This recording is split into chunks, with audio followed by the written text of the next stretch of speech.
Good morning, everyone. Today it's a beautiful Saturday here in Kentucky, and I am frying up, Danny and I, some sausage, me chicken sausage, Danny pork sausage. I've got some dough that's rising. I'm going to make some homemade English muffins this morning. I'm going to make a few red fried potatoes and some eggs and sliced tomatoes. So I'm going to let you follow along with me while I do this. Right now I've got my chicken sausage that is frying, and so I'm going to do that and do all my other stuff. So I thought I would let you guys watch as I cook our Saturday morning breakfast.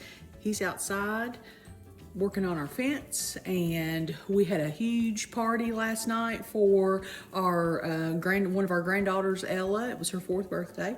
So we sort of slept in this morning, and yeah, we're just hanging out at home doing some home things today. So anyway, I will get back on here in a second when I get ready to do something else. But right now, I'm getting my sausage fried.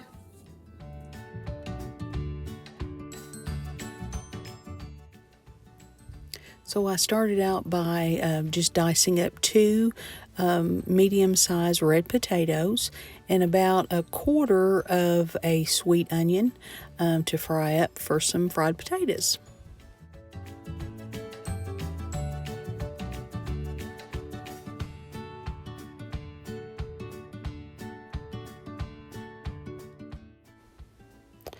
When my skillet was hot, I added about a heaping tablespoon of coconut oil and fried up my potatoes and my onions in the skillet. Added a little bit of salt and pepper to it and sort of mixed that around. And then I just let my potatoes just fry on one side to get good crispy potatoes. You don't want to sit and stir them a lot, so after you add your salt and pepper and sort of mix that up, just let them cook until they're crispy and golden brown, and give them a good flip. Let them cook on the other side, and then they'll be ready.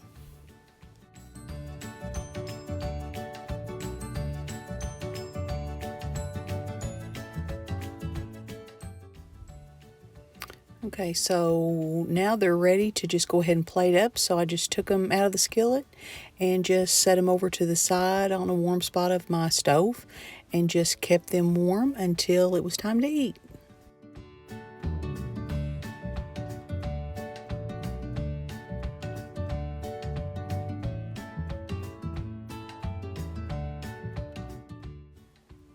So now it's time to get our dough for my English muffins, to get them out. So they set for about 45 minutes to rise.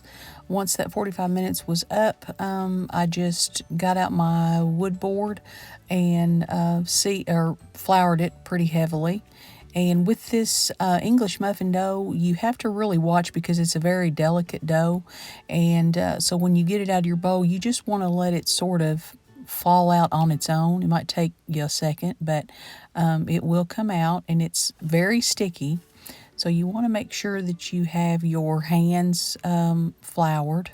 And once I get my hands floured, I just pat it down. There's no kneading to it or anything. You just want to pat it down till it's about 1 inch in thickness. And then before you start cutting, I had a piece of parchment paper to the side, and I just sprinkled some cornmeal on my parchment paper and set that there. And then I dipped my, I use a 3 1/4 inch cutter, and I just dipped it in some flour, and you just sort of pull your dough out around what you've cut, because like I said, the dough is very delicate, and you just need to take your time. But once you do it, you just set those out on the parchment paper, and they need to set and rise for about 30 minutes, and I always put an extra sheet of parchment over so they won't dry out, and let them rest for 30 minutes.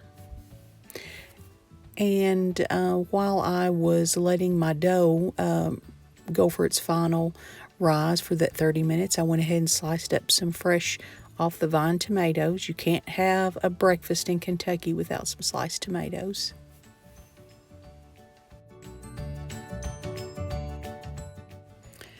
Okay, so now we're ready to cook our English muffins. If you notice there, I had my skillet on the stove. I had it set to a medium heat, and I sprinkled some cornmeal in my skillet.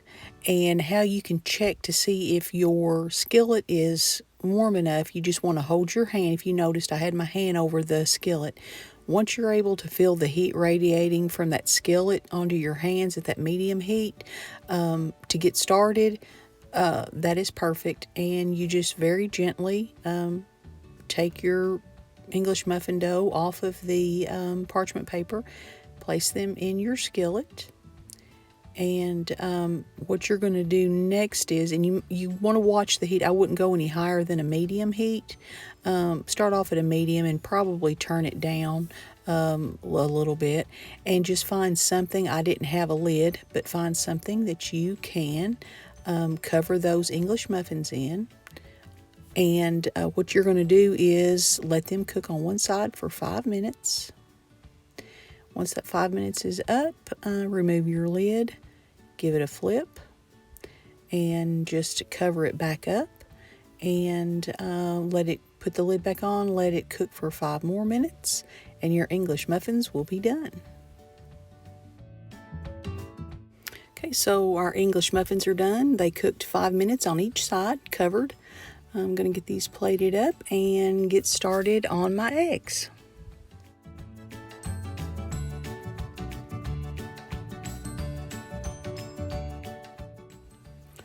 Okay, so this is the skillet that I fried my potatoes in. So I just put a little bit of ghee in there and had it on about a medium heat. So I was going to just make like my eggs over medium, and the first egg went well. The second egg, the yolk broke, so I thought, well, I will just go ahead, stick them all on the skillet, and then just sort of scramble them up. Just a little bit. So that's what I ended up doing, but that's okay. You can't really go wrong with eggs anyway. So I got these fried up and got them ready to put on the table.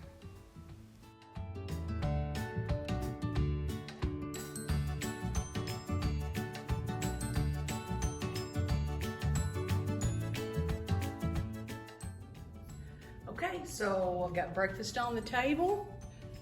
There's my plate and there's Danny's plate. So we've got our scrambled eggs, our fried potatoes, sliced tomatoes. He's got sausage, pork sausage. I've got chicken. And then there's our English muffins. When we get done with breakfast, I'm gonna finish cooking up. I've got about 7 more that I need to fry up. So I am fixing to call him inside.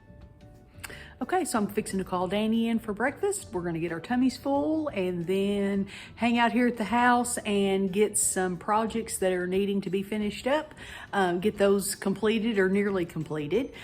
So I hope you guys enjoyed this little video. If you all would love to see how I make my homemade English muffins, just leave me a comment below and we'll get on here and we'll make some English muffins together, okay? So I hope you guys enjoyed this video on Facebook. Give me a like, feel free to share any of my videos and go to my page, Sharon's Backyard Bistro, and join that and like that page, and you will be kept up to date on all of my videos. And on YouTube, hit that like button and that subscribe button so you can stay tuned for more of my videos.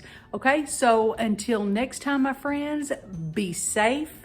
I appreciate you all so much. Enjoy your Saturday, and I'll see you again soon. Bye-bye.